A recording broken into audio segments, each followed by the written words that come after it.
Dengan mempelajari Sirah Nabawiyah, maka makin menambah kecintaan kepadanya. Semoga yang subscribe juga dimudahkan jalannya menuju surga.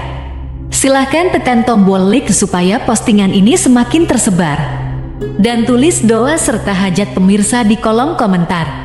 Semoga semakin banyak yang mengaminkan, maka semakin cepat terkabul. Nabi Sulaiman alaihi salam adalah manusia terkaya sepanjang sejarah kehidupan manusia di muka bumi. Dalam beberapa kitab suci seperti Al-Quran, Alkitab, dan Injil, Nabi Sulaiman alaihi salam dijelaskan sebagai manusia terkaya yang pernah hidup di muka bumi. Tidak ada satupun manusia yang bisa mengalahkan total kekayaannya hingga hari kiamat tiba. Para arkeolog telah menemukan situs peninggalan sejarah Islam yang mengungkap total kekayaan Nabi Sulaiman alaihi salam. Erez bin Yosef, seorang profesor sekaligus peneliti, ia menyatakan bahwa 3.000 tahun yang lalu Nabi Sulaiman alaihi salam diperkirakan memiliki kekayaan senilai 2,2 triliun US dollar. Dan apabila dikonversikan dengan nilai mata uang dolar hari ini, jika dirupiahkan, maka nilainya setara dengan 32.891.870 triliun rupiah. Profesor itu juga menjelaskan bahwa kekayaan Nabi Sulaiman alaihi salam berasal dari dua sumber, yakni istana kerajaan dan tambang tembaga. Nilai itu berkali-kali lipat lebih banyak dari total kekayaan negara Indonesia yang hanya mencapai 11.454 triliun per 30 Desember 2021. Nabi Sulaiman alaihi salam memiliki beberapa mukjizat. Di antaranya adalah dapat berbicara dengan bahasa binatang. Beliau dapat memerintah mereka untuk melakukan sesuatu. Beliau juga dapat mengendalikan besar kecilnya tekanan angin dan dapat mengatur ke arah mana angin akan berhembus. Sehingga dengan itu Nabi Sulaiman dapat memanfaatkan angin sebagai kendaraannya dan juga kendaraan tentaranya. Nabi Sulaiman juga bisa melunakkan besi dan membentuknya menjadi pakaian perang yang anti tusukan senjata tajam. Nabi Sulaiman juga memimpin para jin. Mereka tunduk dan patuh pada perintah Nabi Sulaiman alaihi salam. Tidak hanya setan, iblis laknatullah yang merupakan makhluk pembangkang dapat dibuat tunduk bertekuk lutut pada perintah-perintah Nabi Sulaiman. Nabi Sulaiman bisa melakukan teleportasi, yaitu berpindah dari suatu tempat ke tempat yang lain dalam waktu singkat. Peristiwa itu dibuktikan dengan pemindahan singgasana Ratu Balqis atas perintah Nabi Sulaiman. Nabi Sulaiman dikenal sebagai raja yang adil dan bijaksana.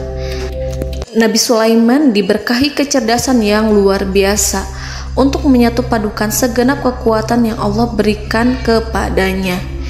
Ia mengelola dan membawa kerajaannya menjadi kekuatan raksasa yang tak terkalahkan di masanya dengan segenap kemampuan yang dimilikinya. Tentara Nabi Sulaiman adalah tentara terkuat di bumi tanpa ada yang menandingi. Pertanyaan mendasar yang muncul kali ini adalah dari mana sumber kekayaan dan kekuatan Nabi Sulaiman alaihi salam? Untuk mendapat jawaban dari pertanyaan itu, simak video ini sampai akhir. Sebelum itu, mari bantu channel ini terus berkembang dengan cara subscribe dan nyalakan tanda loncengnya.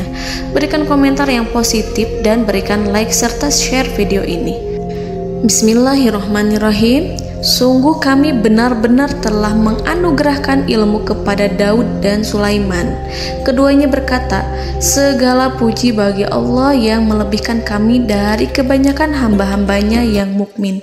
Sulaiman telah mewarisi Daud dan dia berkata, wahai manusia, kami telah diajari untuk memahami bahasa burung dan kami dianugerahi segala sesuatu. Sesungguhnya semua ini benar-benar karunia yang nyata. Quran Surat An-Naml ayat 15-16. Saudara-saudaraku yang dirahmati Allah, pada ayat di atas disebutkan bahwa Sulaiman telah mewarisi Daud. Nabi Sulaiman mewarisi Nabi Daud dalam sisi kenabian dan kekuasaan, bukan mewarisi harta, karena para nabi tidak mewariskan harta. Sebab sepeninggalan mereka, harta para nabi menjadi sedekah bagi orang-orang yang ada di sekitarnya, yaitu orang-orang fakir dan orang-orang yang membutuhkan. Dan harta para nabi tidak dikhususkan bagi kalangan keluarganya. Rasulullah Shallallahu Alaihi Wasallam bersabda, "Kami para nabi tidak mewariskan." Nabi Sulaiman mewarisi kenabian dari Nabi Daud. Ini adalah hal yang jelas. Allah telah memilihnya sebagai nabi dari Bani Israel. Begitu juga Allah telah memberinya kekuasaan kerajaan sehingga ia menjadi pemimpin Bani Israel. Barangkali sesuatu yang paling penting yang diwarisi oleh Nabi Sulaiman dari Nabi Daud adalah tradisi militer.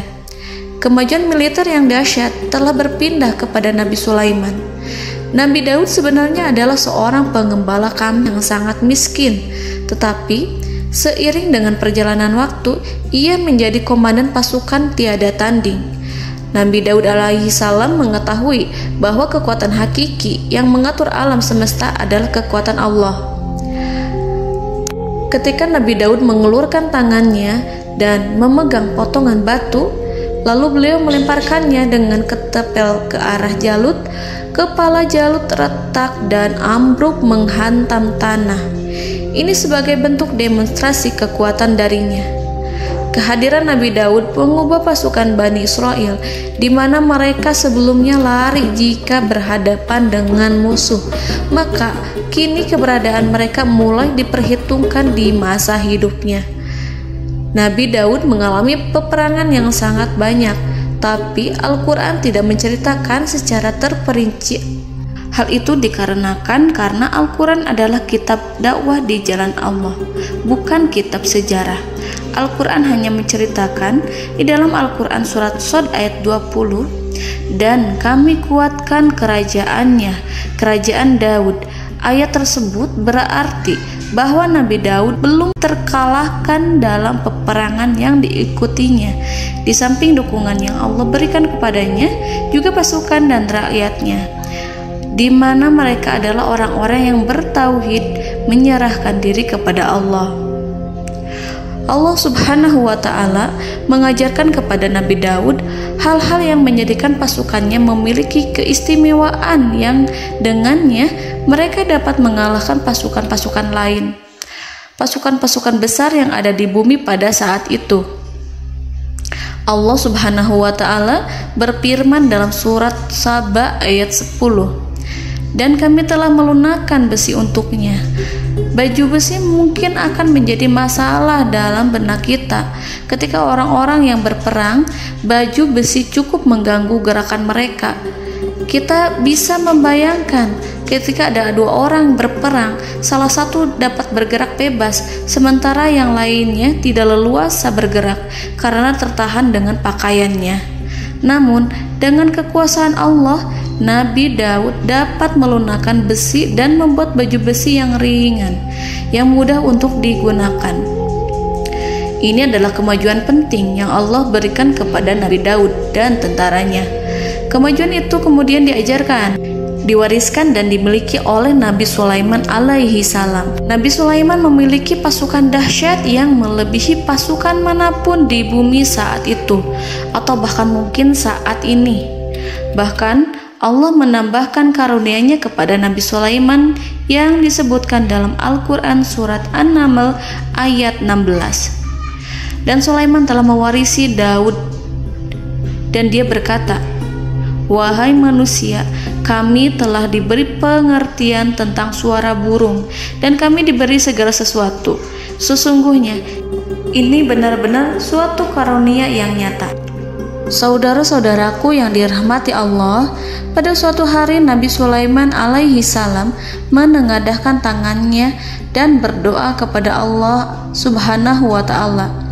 Antara hati Nabi dan Allah tidak ada penghalang, tidak ada jarak, tidak ada sekatan waktu, tidak ada satupun dari para nabi yang berdoa kepada Allah kecuali doanya pasti dikabulkan. Doa Nabi Sulaiman alaihi salam direkam dalam Al-Quran surat Shad ayat 35. Nabi Sulaiman berkata, "Ya Tuhanku, ampunilah aku, anugerahkanlah kepadaku kerajaan yang tidak dimiliki oleh seorang pun sesudahku."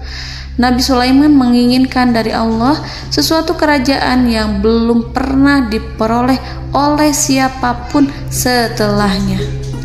Allah Subhanahu wa ta'ala mengabulkan doa Nabi Sulaiman dan memberinya kerajaan tersebut. Nabi Sulaiman mewarisi kekuasaan, kenabian, hikmah ilmu dari Nabi Daud alaihi salam. Orang-orang menyebut Nabi Sulaiman Al-Hakim, Sulaiman yang bijaksana. Kebijaksanaan Nabi Sulaiman tidak terbatas pada keadilannya di tengah-tengah manusia dan juga kasih sayangnya kepada mereka. Namun, kebijaksanaan Nabi Sulaiman juga berlaku di kalangan burung dan binatang lainnya. Nabi Daud juga mengenal bahasa burung, tetapi Nabi Sulaiman dapat berbicara dengan bahasa burung. Bahkan, ia dapat menggantikannya sebagai pembantunya. Ketika Nabi Daud bertasbih di gunung, burung-burung serta binatang buas ikut bertasbih bersamanya. Bahkan angin pun berhenti untuk mendengarkan tasbih itu. Sedangkan Nabi Sulaiman alaihi salam, Allah Subhanahu wa ta'ala memberinya karunia lebih dari itu, di mana binatang-binatang buas tunduk padanya, begitu juga angin dan burung. Saudara-saudaraku yang dirahmati Allah, Nabi Sulaiman alaihi salam mampu mendengarkan bisikan semut yang berbicara kepada sesama mereka. Bahkan ia mampu memerintahkan semut tersebut sehingga semut itu menjadi taat pada perintahnya. Pasukan Nabi Sulaiman memiliki kekuatan yang sangat dahsyat. Belum pernah ada di dunia ini satu pasukan pun yang memiliki kekuatan seperti itu. Kekuatan Nabi Sulaiman berasal dari beberapa kombinasi yang sangat mengagumkan, sehingga karenanya ia tidak dapat tertandingi. Kekuatan itu terdiri dari manusia, binatang-binatang, jin, dan lain sebagainya. Kita mengetahui bahwa jin adalah makhluk Allah dan manusia tidak mampu melihatnya atau menghadirkannya atau meminta pertolongan kepadanya. Sedangkan Nabi Sulaiman telah diberi Allah suatu kemampuan untuk menundukkan jin, mempekerjakan mereka sebagai tentara di tengah-tengah peperangan. Bahkan ia mampu menjadikan mereka sebagai pekerja-pekerja kasar di kerajaannya saat tidak ada peperangan. Oleh sebab itu, ketika ada pasukan lain yang mencoba melawan pasukan Nabi Sulaiman, mustahil mereka akan mendapatkan kemenangan. Bahkan pasukan Nabi Sulaiman diperkuat oleh pasukan burung. Burung di pasukan Nabi Sulaiman memerankan tugas penting, yaitu menjadi agen intelijen. Kita mengetahui bahwa peranan informasi saat peperangan adalah hal yang penting. Dari informasi tersebut, pasukan dapat mengetahui keadaan lawannya. Demikianlah peranan burung pada pasukan Sulaiman. Ia terbang di tengah-tengah musuh. Kemudian, ia kembali kepada Nabi Sulaiman untuk menyampaikan berita tentang keadaan lawannya. Di samping jin dan burung, Allah juga menundukkan angin untuk Nabi Sulaiman. Nabi Sulaiman dapat memerintahkan angin dan ia mampu untuk menaiki angin tersebut. Dalam Al-Quran surat Shad ayat 36-40, Allah Subhanahu wa ta'ala berfirman, "Kami tundukkan kepada angin yang berhembus dengan baik menurut kemana saja yang dikehendaki Sulaiman. Dan kami tundukkan pula kepadanya setan-setan, semuanya ahli bangunan dan penyelam, dan setan yang lain yang terikat dalam belenggu. Inilah anugerah kami, maka berikanlah kepada orang lain atau tahanlah untuk dirimu tanpa perhitungan, dan sesungguhnya dia mempunyai kedudukan yang dekat pada sisi kami dan tempat kembali yang baik." Saudara-saudaraku yang dirahmati Allah, Allah Subhanahu wa Ta'ala juga memberikan kemampuan yang tak seorang pun dari para nabi mendapatkannya, yaitu kemampuan untuk memerintah setan. Setan adalah salah satu bagian dari jin. Ia adalah kelompok yang celaka dari bangsa jin. Kelompok ini sebenarnya tidak mampu dikuasai oleh manusia. Bahkan jin yang soleh tidak dapat mengatur setan. Adapun Nabi Sulaiman, Allah telah memberinya kekuasaan untuk menundukkan setan dan mempekerjakannya, bahkan mengikatnya dengan rantai serta menghukumnya jika ia menentang pada perintahnya. Setan membangun untuk Sulaiman istana-istana, patung-patung dan alat-alat perang. Bahkan setan-setan itu menyelam ke dasar lautan untuk mengeluarkan permata dan yakut untuk Sulaiman. Jika di antara setan yang menentang perintahnya, maka Nabi Sulaiman alaihi salam mengikatnya dengan rantai. Ini semua menunjukkan kekayaan Nabi Sulaiman dan kekuasaannya, di mana ia mampu mengatur banyak makhluk di bumi ini. Tentu saja, kemampuan itu semua adalah atas izin dari Allah Subhanahu wa Ta'ala sebagai mukjizat darinya. Allah Subhanahu wa Ta'ala berfirman dalam Al-Quran surat Saba ayat 12, dan sebagian dari jin adalah yang bekerja di hadapannya di bawah kekuasaannya dengan izin Tuhannya, dan siapa yang menyimpang di antara mereka dari perintah kami, maka kami rasakan kepadanya azab neraka yang apinya menyala-nyala.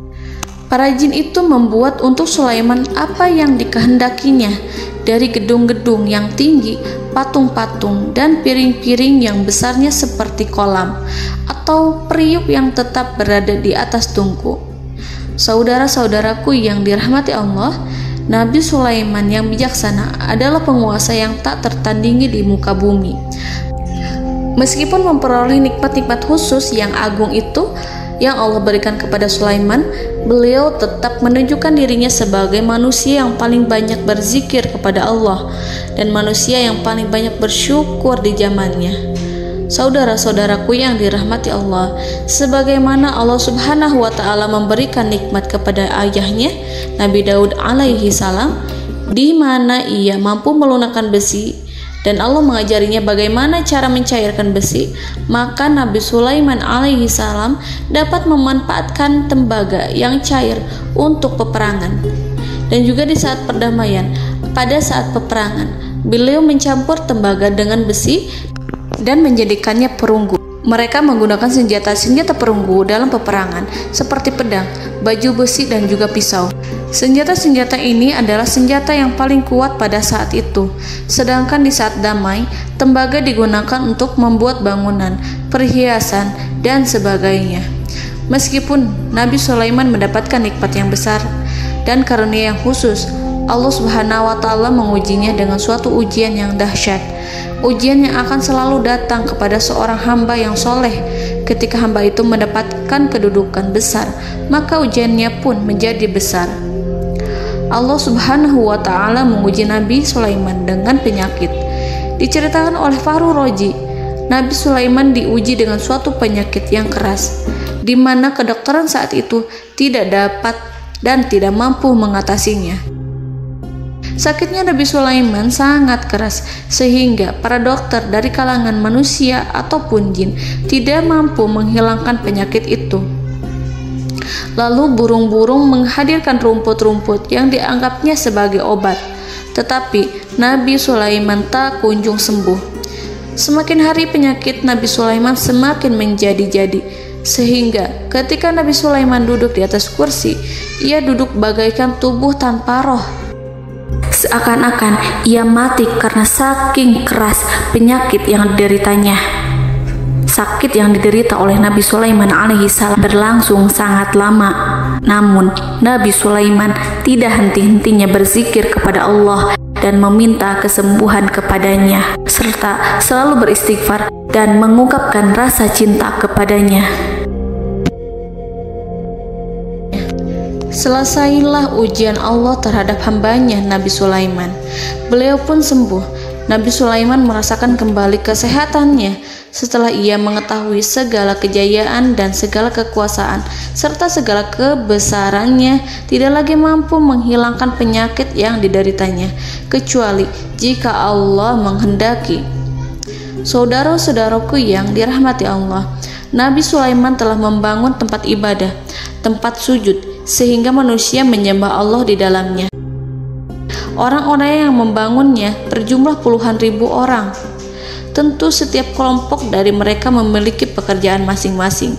Di antara mereka ada yang mencairkan tembaga, di antara mereka ada yang tukang pahat, ada yang tukang ukir, ada yang membelah batu, ada yang memotong kayu, ada yang mendatangkan rumput-rumput dari Libanon, ada yang mendatangkan emas dan menjadikannya lempengan-lempengan yang mengkilat untuk menutupi kayu, serta untuk melapisi dinding-dinding.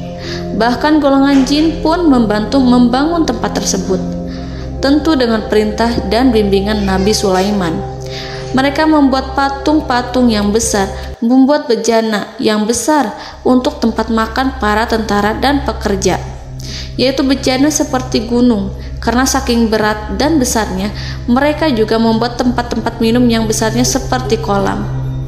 Nabi Sulaiman mengawasi para pekerjanya dan juga mengurusi masyarakatnya, di mana beliau mengenali problem mereka dan berusaha memecahkannya. Beliau juga mengawasi pasukan dari kalangan binatang dan burung. Beliau mengetahui apabila ada satu di antara mereka yang tidak datang, kemana ia pergi serta mengapa ia pergi. Nabi Sulaiman menguasai pengetahuan itu semua. Nabi Sulaiman bukan hanya mengetahui problem tentara-tentaranya dari kalangan manusia ataupun tentaranya dari kalangan burung, namun ia juga menunjukkan kasih sayang terhadap semut, di mana beliau mendengar bisikannya dan tidak suka untuk menginjaknya. Nabi Sulaiman selalu menundukkan kepalanya ke bumi sebagai bentuk rasa rendah diri dan syukur kepada Allah. Pada suatu hari, Nabi Sulaiman alaihi salam berjalan di depan tentaranya dan tiba-tiba ia mendengar suara semut yang berkata kepada temannya dari kalangan semut. Hal itu terekam dalam Al-Quran surat An-Naml ayat 18-19. Wahai semut-semut, masuklah ke dalam sarang-sarangmu agar kamu tidak terinjak oleh Sulaiman dan tentaranya, sedangkan mereka tidak menyadarinya. Nabi Sulaiman alaihi salam tersenyum mendengar itu dan ia berdoa, "Ya Allah, ya Tuhanku, berilah aku ilham untuk tetap mensyukuri nikmat-Mu yang telah Engkau anugerahkan kepadaku dan kepada kedua orang ibu bapakku, dan untuk mengerjakan amal soleh yang Kau ridhoi, dan masukkanlah aku ke dalam rahmat-Mu, ke dalam golongan hamba-hamba-Mu yang soleh." Saudara-saudaraku yang dirahmati Allah, meskipun Nabi Sulaiman mendapatkan kekuasaan dan memiliki tentara yang besar, namun beliau menunjukkan kasih sayang terhadap bangsa semut. Beliau mendengarkan bisikannya dan melihat semut yang ada di depannya. Oleh karena itu, tak mungkin baginya untuk menginjak golongan semut itu. Nabi Sulaiman bersyukur kepada Allah telah memberinya nikmat, yaitu nikmat rahmat dan kasih sayang. Di samping itu, Nabi Sulaiman alaihi salam adalah orang paling kaya di dunia. Istananya terbuat dari kayu gaharu yang memiliki wangi harum. Istananya terbuat dari emas yang terkadang dari kristal. Beliau juga memiliki kursi besar yang terbuat dari emas dan permata. Istana Nabi Sulaiman merupakan istana yang paling besar di dunia. Nabi Sulaiman menggunakan pakaian dari emas dan permata. Meskipun demikian, Nabi Sulaiman tetap menunjukkan sebagai hamba yang berserah diri dan rendah diri di hadapan Allah Subhanahu wa Ta'ala. Nabi Sulaiman yang merendahkan diri di hadapan Allah, ia selalu sujud kepada Allah, sebagaimana ayahnya yang selalu bertasbih pada Allah. Nabi Sulaiman selalu melantunkan lagu-lagu cinta ilahi dan hanya memuji Allah Subhanahu wa Ta'ala. Pada suatu hari, Nabi Sulaiman alaihi salam mengeluarkan perintah kepada pasukannya untuk bersiap-siap. Kemudian, Nabi Sulaiman keluar dan memeriksa pasukannya satu demi satu. Kelompok yang pertama adalah kelompok manusia. Nabi Sulaiman memperhatikan kesiapan mereka. Lalu Nabi Sulaiman mengeluarkan perintah-perintah kepada mereka. Kemudian Nabi Sulaiman memeriksa kelompok jin dan menyampaikan perintahnya kepada mereka. Beliau memenjarakan jin yang tampak bermalas-malasan saat bekerja. Lalu beliau memeriksa binatang dan berkata kepada mereka, apakah mereka sudah makan dengan baik? Apakah mereka tidur dengan nyenyak? Apakah ada yang mengadu pada mereka, misalkan karena penyediaan makanan yang tidak layak? Apakah ada di sana yang sakit dan lain sebagainya? Ketika Nabi Sulaiman merasa puas dengan semuanya, Nabi Sulaiman memasuki tenda tempat berkumpulnya para burung. Nabi Sulaiman alaihissalam kemudian memasuki tenda tersebut, mengamati keadaan di sekitarnya, sehingga beliau mengetahui bahwa ada satu burung yang tidak hadir, yaitu burung hudhud. Mengapa aku tidak melihat burung hudhud? Burung-burung yang lain tampak terdiam sebagai penghormatan, dan mereka mendengarkan apa yang akan dikatakan pemimpin mereka. Nabi Sulaiman mengarahkan pandangannya pada semua burung dan tidak menemukan burung hudhud di antara mereka. Tak seekor burung pun yang mengetahui keberadaannya. Burung hudhud absen pada apel wajib kali ini. Nabi Sulaiman mulai menampakkan kemarahannya. Tiba-tiba, seekor burung kecil memberanikan diri untuk berkata kepada Nabi Sulaiman, "Wahai Nabi yang mulia, seharusnya hudhud ada bersamaku kemarin untuk melaksanakan tugas penyelidikan. Ia adalah pemimpin misi itu. Namun, burung hudhud belum datang. Oleh karena itu, aku tidak pergi bersamanya." Burung itu tampak gemetar. Nabi Sulaiman mengetahui bahwa hudhud tidak hadir dan tak seorang pun mengetahui kemana ia pergi. Burung hudhud pergi tanpa izin terlebih dahulu. Dalam keadaan marah, Nabi Sulaiman berkata, "Sungguh aku benar-benar akan mengazabnya dengan azab yang sangat keras atau benar-benar menyembelihnya, kecuali jika ia benar-benar datang kepadaku dengan alasan yang jelas." Kawanan burung-burung mengetahui bahwa Nabi Sulaiman sedang marah dan telah menetapkan untuk menyiksa burung hudhud atau menyembelihnya atau justru memaafkannya dengan syarat ia datang dengan membawa alasan yang dapat menyelamatkannya, atau dengan kata lain, burung hudhud dapat memastikan bahwa ia melaksanakan tugas yang penting.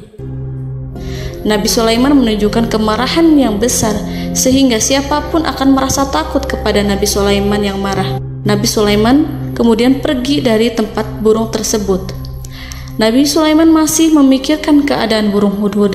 Seharusnya burung hudhud menjadi bagian penting dari badan intelijen. Apakah ia pergi untuk menyingkap suatu, atau apakah ia pergi hanya untuk bermain-main?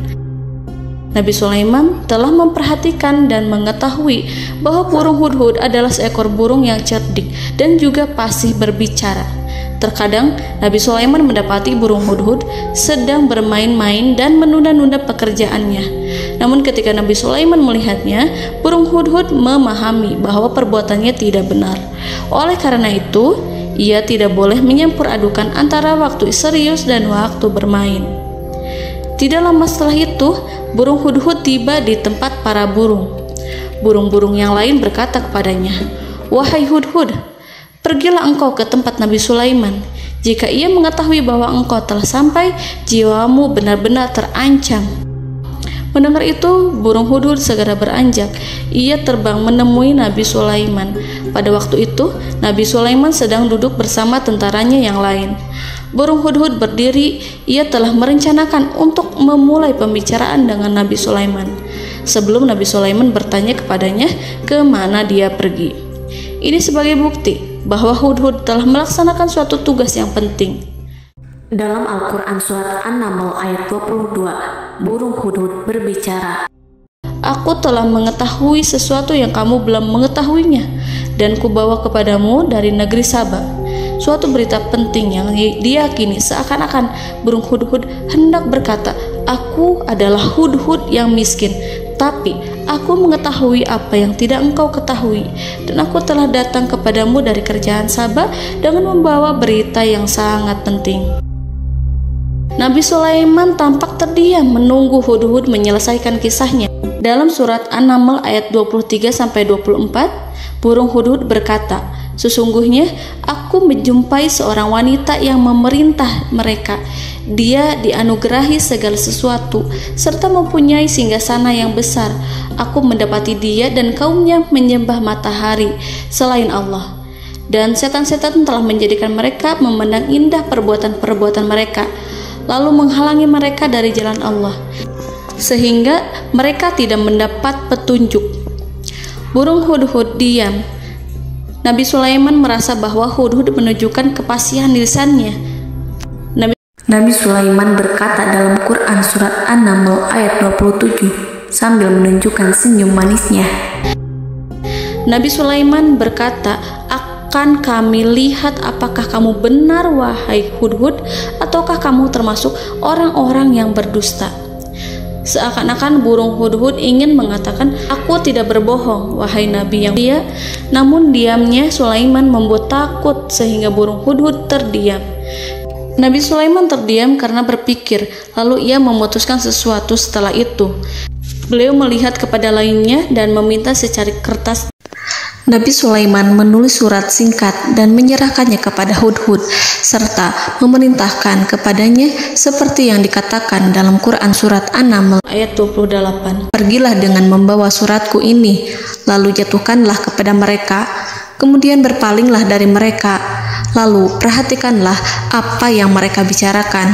Al-Quranul Karim hanya menceritakan dalam Quran surat An-Naml bagaimana perginya hudhud dan bagaimana ia menyerahkan surat itu. Lalu Al-Quran langsung menyebut keadaan kerajaan Balqis yang saat itu sedang membaca surat di depan para pembesar kerajaan dan para menterinya. Dalam Al-Quran surat An-Naml ayat 29-31 berkatalah Balqis, "Wahai pembesar-pembesar, sesungguhnya telah dijatuhkan kepadaku sebuah surat yang mulia. Sesungguhnya surat ini dari Sulaiman, dan sesungguhnya isinya dengan menyebut nama Allah yang Maha Pengasih lagi Maha Penyayang, bahwa janganlah kalian berlaku sombong terhadapku, dan datanglah kepadaku sebagai orang yang berserah diri." Saudara-saudaraku yang dirahmati Allah, dalam surat tersebut Nabi Sulaiman menyebutkan supaya mereka menyerahkan diri dan tunduk kepada perintah Nabi Sulaiman. Nabi Sulaiman memerintahkan agar mereka meninggalkan penyembahan terhadap matahari. Nabi Sulaiman tidak mempersoalkan akidah mereka dan tidak memuaskan mereka dengan apapun. Nabi Sulaiman hanya memerintahkan bahwa ia berada di atas kebenaran. Bukankah ia didukung kekuatan yang berlandaskan keyakinan yang dimilikinya? Nabi Sulaiman hanya memerintahkan mereka agar tunduk dan patuh kepadanya. Ratu Sabak menyampaikan surat tersebut di tengah-tengah kaumnya. Dalam Quran surat An-Naml ayat 32 dijelaskan, "Dan berkatalah Balqis, wahai para pembesar, berilah aku pertimbangan dalam urusanku ini. Aku tidak pernah memutuskan sesuatu persoalan sebelum kamu berada dalam majelisku." Saudara-saudaraku yang dirahmati Allah, para pembesar istana Balqis menentang surat tersebut. Isi surat itu membangkitkan kesombongan kaum Sabak, di mana mereka merasa lebih kuat. Mereka mengetahui bahwa di sana ada seorang yang mencoba menentang mereka dan mengisyaratkan peperangan kepada mereka. Lalu ia meminta kepada mereka untuk memenuhi syarat-syaratnya sebelum terjadinya peperangan dan kekalahan. Dalam surat An-Naml ayat 33, mereka menjawab, "Kita adalah orang-orang yang memiliki kekuatan dan juga memiliki keberanian yang sangat besar dalam peperangan. Dan keputusan berada di tanganmu, wahai rajaku. Maka pertimbangkanlah apa yang akan kamu perintahkan." Saudara-saudaraku yang dirahmati Allah, para pembesar kaum Sabak seakan ingin berkata, "Kita siap untuk melaksanakan perang." Tampaknya ratu itu memiliki kebijakan yang lebih baik dari pembesar kaumnya. Surat Sulaiman itu membuatnya berpikir lebih jernih dan lebih berhati-hati. Ia berusaha sebisa mungkin menghindari peperangan. Ratu itu berpikir dalam tempo yang lama. Nama Sulaiman tidak diketahuinya dan ia pun belum pernah mendengarnya. Oleh karena itu, Ratu kaum Saba tidak mampu mengetahui dan mendeteksi seberapa besar kekuatan Nabi Sulaiman. Boleh jadi Nabi Sulaiman memiliki kekuatan yang dahsyat, sehingga ia mampu memerangi kekuasaannya dan mengalahkannya. Kemudian Ratu memperhatikan apa yang ada di sekelilingnya. Ia melihat kemajuan masyarakatnya dan juga kekayaannya. Barangkali ia mengira bahwa Nabi Sulaiman iri terhadap kemajuan dan kekayaannya itu, sehingga Nabi Sulaiman ingin menyerangnya. Setelah mempertimbangkan isi surat Nabi Sulaiman dengan cermat, Ratu Saba memilih untuk tidak bersikap ceroboh dan bodoh. Ratu lebih suka untuk menggunakan bahasa kelembutan. Ia mengirim kepada Nabi Sulaiman suatu hadiah yang besar. Ratu mengira bahwa Nabi Sulaiman seorang yang ambisius, yang boleh jadi ia telah mendengar tentang kekayaan kerajaan Saba. Para utusan pergi dengan membawa hadiah dari Ratu Saba. Ratu berharap agar mereka dapat memasuki kerajaan Nabi Sulaiman dan akan mengetahui kondisi kerajaannya.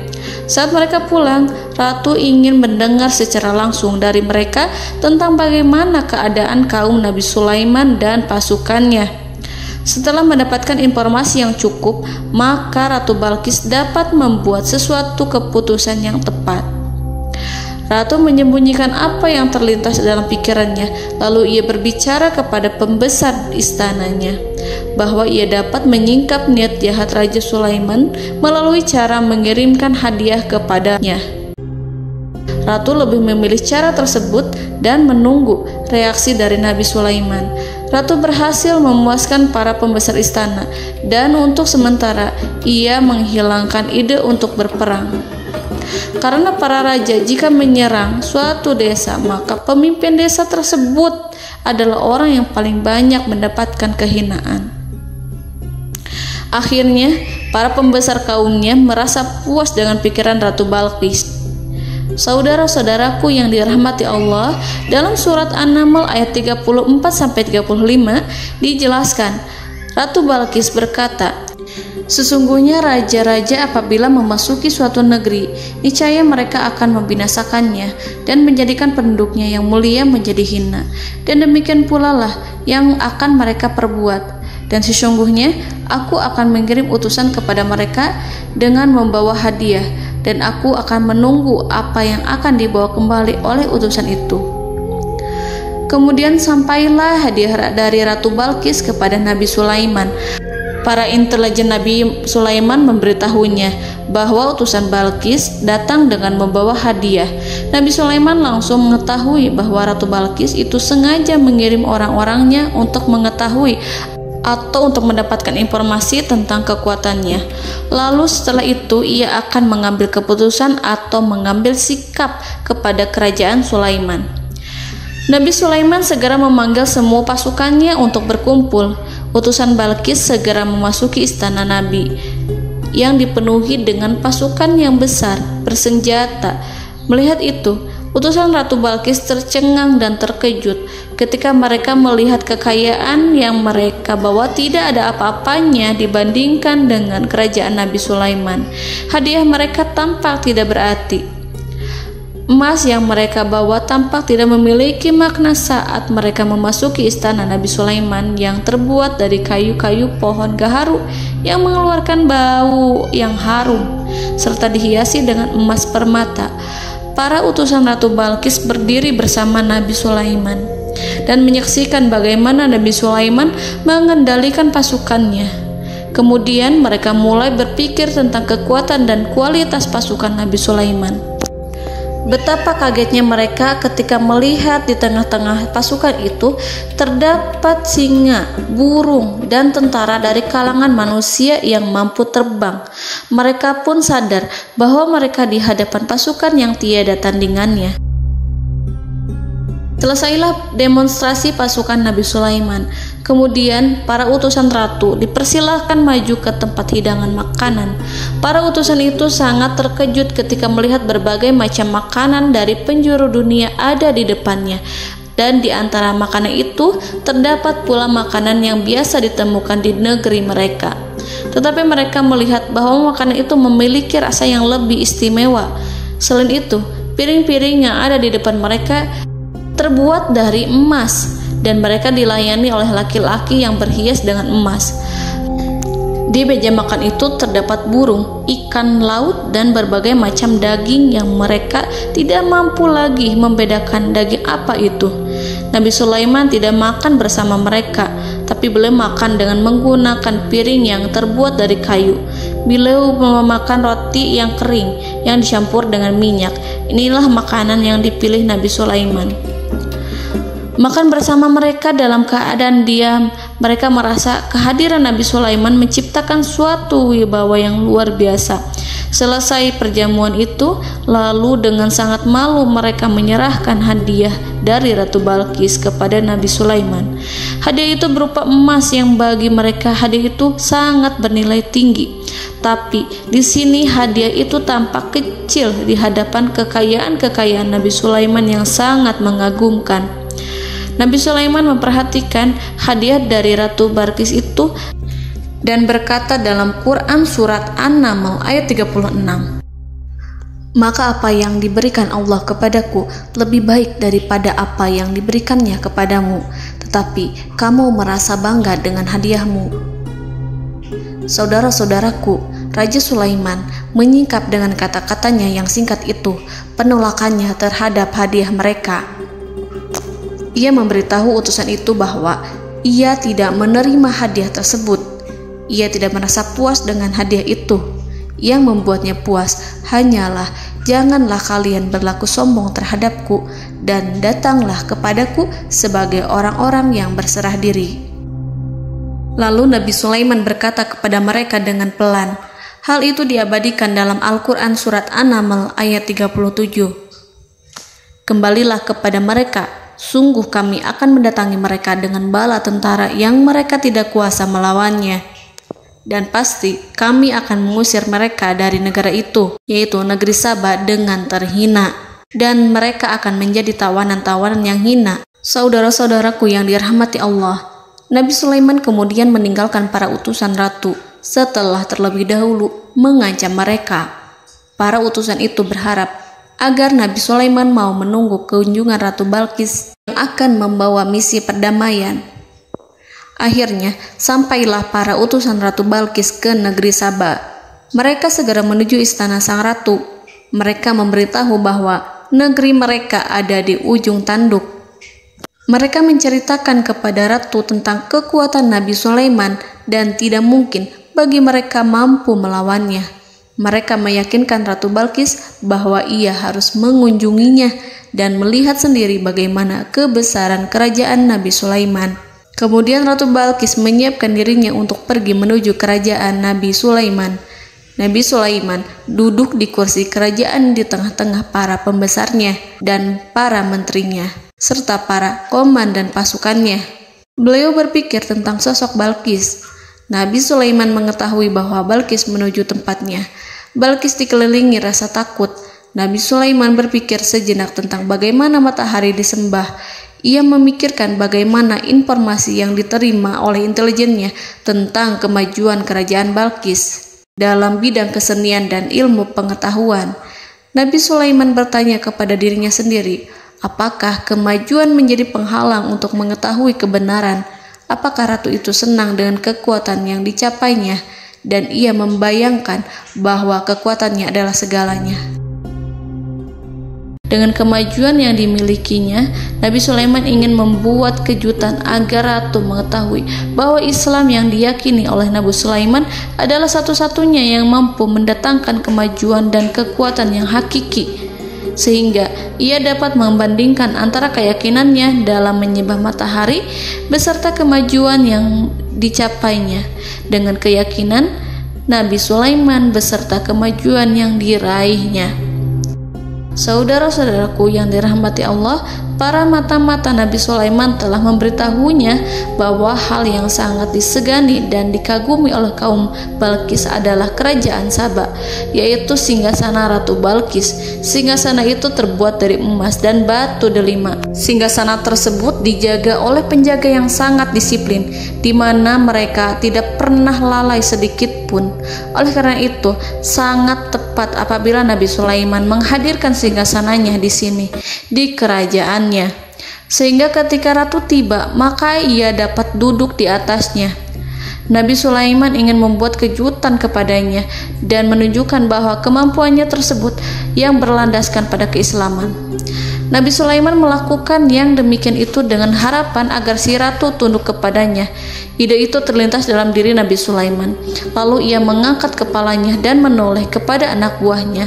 Hal itu diabadikan dalam Quran Surat An-Naml ayat 38. Wahai para pembesar, siapakah di antara kamu sekalian yang sanggup membawa singgasananya kepadaku sebelum mereka datang kepadaku sebagai orang-orang yang berserah diri?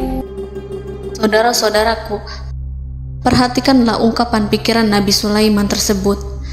Semua pemikirannya berkisar tentang keislaman para penyembah matahari, tentang bagaimana beliau dapat memberikan petunjuk kepada mereka di jalan Allah.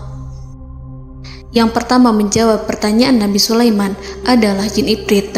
Dalam Quran Surat An-Naml ayat 39, berkatalah Ifrit yang cerdik dari golongan jin, "Aku akan datang kepadamu dengan membawa singgasana itu sebelum kamu berdiri dari tempat dudukmu. Sesungguhnya aku benar-benar kuat untuk membawanya, lagi dapat dipercaya." Nabi Sulaiman berdiri dari tempat duduknya. Setelah 1 jam atau 2 jam, jin itu berjanji kepadanya untuk menghadirkan singgasana Balkis. Sebelum itu, istana Nabi Sulaiman di Palestina, sedangkan istana Balkis terletak di Yaman. Antara singgasana tersebut dengan singgasana Nabi Sulaiman berjarak lebih dari ribuan mil. Barangkali pesawat yang cepat sekalipun yang kita kenal hari ini tidak akan mampu membawa dan mendatangkan istana itu dalam waktu 1 jam. Tetapi masalahnya di sini, berhubung dengan kekuatan jin yang serba misterius, Nabi Sulaiman tidak mengomentari sedikit pun terhadap apa yang dikatakan oleh Ifrit. Nabi Sulaiman tampak menunggu tanggapan lain yang mampu menghadirkan singgasana Balkis yang lebih cepat dari jin Ifrit. Nabi Sulaiman menoleh kepada seorang yang di sana, yang duduk di atas naungan. Hal itu diceritakan dalam Al-Quran Surat An-Naml ayat 40. Berkatalah seseorang yang mempunyai ilmu dari Alkitab, "Aku akan membawa singgasana itu kepadamu sebelum matamu berkedip." Maka tatkala Sulaiman melihat singgasana itu terletak di hadapannya, ia pun berkata, "Ini termasuk karunia Tuhanku untuk menguji aku. Apakah aku akan bersyukur atau mengingkari nikmatnya? Dan barang siapa yang bersyukur, maka sesungguhnya dia bersyukur untuk kebaikan dirinya sendiri. Dan barang siapa yang ingkar, maka sesungguhnya Tuhanku maha kaya lagi maha mulia." Saudara-saudaraku, belum lama seseorang yang mempunyai ilmu dari Alkitab menyatakan kalimatnya, sehingga singgasana itu tiba-tiba ada di depan Nabi Sulaiman, yang mampu menghadirkan singgasana itu lebih cepat dari kedipan mata. Al-Quranul Karim tidak menyingkap kepribadian seseorang yang menghadirkan singgasana itu. Al-Quran hanya menggarisi bahwa orang itu mempunyai ilmu dari Alkitab. Al-Quran tidak menjelaskan kepada kita apakah ia seorang malaikat ataukah manusia ataukah jin. Al-Quran sengaja tidak menyingkap hakikat kitab yang dimaksud. Saudara-saudaraku yang dirahmati Allah, setelah melihat singgasana itu, Nabi Sulaiman bersyukur kepada Allah. Ia mulai memperhatikan singgasana sang ratu. Singgasana tersebut merupakan simbol pembangunan dan juga kemajuan, tetapi tampaknya ia hanya sesuatu yang biasa saja jika dibandingkan dengan kekuasaan dan kebesaran ciptaan yang dibuat oleh manusia dan jin di kalangan istana Nabi Sulaiman. Nabi Sulaiman memikirkan dalam tempo yang sangat lama singgasana Ratu Balkis itu. Kemudian beliau memerintahkan agar singgasana itu diperbaiki, sehingga saat Ratu Balkis datang, dia akan mengujinya. Apakah Ratu Balkis dapat mengenali singgasananya ataukah tidak? Dalam Al-Quran Surat An-Naml ayat 41, Nabi Sulaiman berkata, "Ubahlah baginya singgasananya, maka kita akan melihat apakah dia mengenal ataukah dia termasuk orang-orang yang tidak mengenalnya." Saudara-saudaraku yang dirahmati Allah, Nabi Sulaiman memerintahkan agar dibangun istana yang akan digunakan untuk menyambut Ratu Balqis. Nabi Sulaiman memilih tempat di laut dan ia memerintahkan agar dibangun suatu istana di mana sebagian besarnya terdiri dari air laut. Nabi Sulaiman memerintahkan agar lantainya itu terbuat dari kaca yang tebal dan kuat, sehingga orang-orang yang berjalan di atas istana itu akan dapat melihat di bawahnya ada ikan-ikan berwarna-warni yang berenang-renang. Dan mereka akan melihat rumput-rumput laut yang bergerak-gerak. Akhirnya, selesailah pembangunan istana itu. Saking bersihnya kaca lantainya, sehingga tampak di sana tidak ada kaca. Burung hudhud memberitahu Nabi Sulaiman bahwa Balqis telah sampai dekat kerajaannya. Kemudian Ratu Balqis datang. Al-Quran tidak menyebutkan keadaan Nabi Sulaiman saat menyambut Balqis, namun Al-Quran menunjukkan dua sikap Ratu Balqis. Yang pertama, bagaimana sikap Balqis ketika pertama kali melihat singgasananya yang datang mendahuluinya, padahal ia telah meninggalkan pengawalannya untuk tetap setia menjaga singgasananya itu. Keadaan kedua adalah keadaan di depan istana yang dibangun untuk penyambutan Balqis. Istana itu penuh dengan permata yang berenang-renang di bawahnya ikan-ikan. Dalam Quran Surat An-Naml ayat 42 dijelaskan, "Dan ketika Balqis datang, ditanyakanlah kepadanya, 'Serupa inikah singgasanamu?' Balqis menjawab, 'Seakan-akan singgasana ini adalah singgasanaku. Kami telah diberi pengetahuan sebelumnya, dan kami adalah orang-orang yang berserah diri.'" Saudara-saudaraku, pada dialek di atas, Balqis melihat singgasananya dan ia tercengang saat mengetahui bahwa itu adalah singgasana miliknya. Namun kemudian ia mulai ragu karena melihat tidak sepenuhnya itu singgasana miliknya. Jika itu benar-benar miliknya, lalu bagaimana ia datang mendahuluinya? Dan bila bukan singgasananya, maka bagaimana Sulaiman dapat meniru sepersis dan seteliti itu? Padahal Sulaiman tidak pernah sekalipun ke kerajaannya. Nabi Sulaiman berkata saat melihat Balqis mengamati singgasananya, "Apakah ini singgasanamu?" Balqis terlihat sangat kebingungan, namun setelah itu ia menjawab, "Sepertinya benar." Nabi Sulaiman berkata, "Kami telah diberi ilmu sebelumnya dan kami sebagai orang-orang muslim." Saudaraku yang dirahmati Allah, melalui pertanyaan Nabi Sulaiman ingin mengisyaratkan kepada Balqis agar ia membandingkan antara keyakinannya beserta ilmu yang dicapainya dengan keyakinan Nabi Sulaiman yang muslim beserta pengetahuan yang telah diraihnya. Penyembahan terhadap matahari dan pencapaian ilmu yang dicapai oleh Ratu Balqis tanpa tidak ada apa-apanya dibandingkan dengan ilmu Nabi Sulaiman dan keislaman. Nabi Sulaiman telah mendahuluinya dalam bidang ilmu karena keislamannya. Karena itu, sangat mudah baginya untuk mengungguli Balqis dalam ilmu-ilmu yang lainnya. Demikianlah yang disyaratkan dalam pertanyaan Nabi Sulaiman kepada Ratu Balqis. Ratu Saba itu mengetahui bahwa ini adalah singgasananya, di mana singgasana itu datang lebih dahulu daripada dirinya. Beberapa bagian darinya telah diubah saat Balqis masih di perjalanan menuju ke tempat Nabi Sulaiman. Ia berpikir kemampuan apa yang dimiliki Nabi Sulaiman. Ratu Balqis tercengang melihat apa yang disaksikannya, yang berupa buah dari keimanan Nabi Sulaiman dan hubungannya dengan Allah Subhanahu wa Ta'ala. Sebagaimana Balqis juga tercengang ketika melihat kemajuan di bidang ilmu pembangunan, seni, dan ilmu-ilmu yang lainnya. Maka ia tidak lebih kagum lagi saat melihat hubungan yang kuat antara keislaman Nabi Sulaiman dengan ilmunya serta kemajuan yang diraihnya. Dalam Al-Quran Surat An-Naml ayat 43 dijelaskan, "Dan apa yang disembahnya selama ini selain Allah mencegahnya untuk melahirkan keislamannya, karena sesungguhnya ia terdahulu termasuk orang-orang yang kafir." Saudara-saudaraku yang dirahmati Allah, berguncanglah dalam benak Balqis ribuan hal ketika melihat keyakinan kaumnya runtuh di hadapan Nabi Sulaiman. Ia menyadari matahari yang disembahnya hanya merupakan ciptaan Allah, dan Allah lah yang menggerakkannya untuk hamba-hambanya. Lalu terbitlah matahari kebenaran dalam dirinya. Hatinya diterangi oleh cahaya baru yang tidak akan tenggelam seperti tenggelamnya matahari. Masa keislamannya hanya menunggu waktu. Ratu Balqis memilih waktu yang tepat untuk mengumumkan keislamannya. Allah Subhanahu wa Ta'ala berfirman dalam Quran Surat An-Naml ayat 44. Dikatakan kepadanya, masuklah ke dalam istana. Maka tatkala ia melihat lantai istana itu, dikiranya kolam air yang besar dan disingkapnya dua betisnya.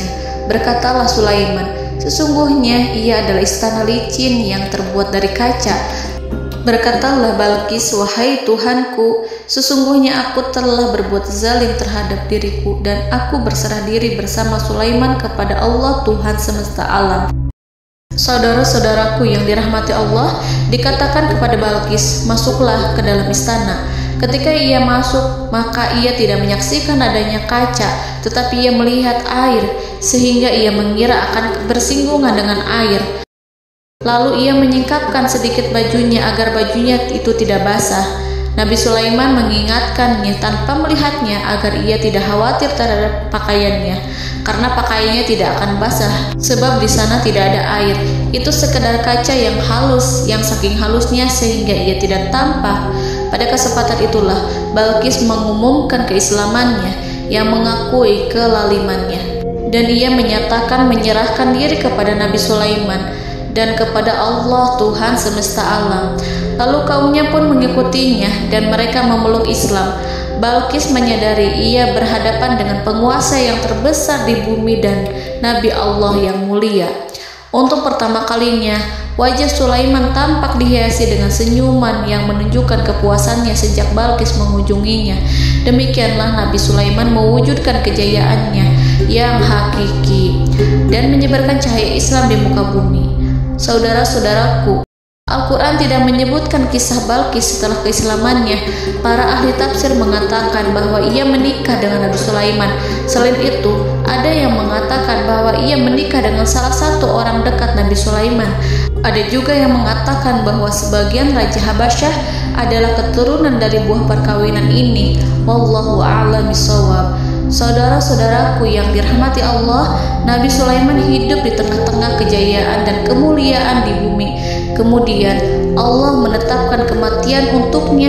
Sebagaimana kehidupan Sulaiman berada di puncak kemuliaan dan kejayaan yang penuh dengan keajaiban yang luar biasa, maka kematiannya pun merupakan tanda-tanda kebesaran Allah yang penuh dengan keajaiban. Demikianlah bahwa kematiannya sesuai dengan kehidupannya, sesuai dengan kejayaannya. Allah berfirman tentang kematian Sulaiman di dalam Al-Quran Surat Saba ayat 14. Maka tatkala kami telah menetapkan kematian Nabi Sulaiman, tidak ada yang menunjukkan kepada mereka kematiannya itu kecuali rayap yang memakan tongkatnya. Maka tatkala ia telah tersungkur, tahulah jin bahwa kalau sekiranya mereka mengetahui yang gaib, tentulah mereka tidak akan tetap dalam siksa yang menghinakan. Saudara-saudaraku, kemampuan Nabi Sulaiman untuk menundukkan jin dan mempekerjakan mereka serta hubungan mereka dengan semua itu menimbulkan fitnah di tengah-tengah manusia dalam hal tertentu. Kematian Nabi Sulaiman merupakan batasan jawaban terhadap fitnah ini.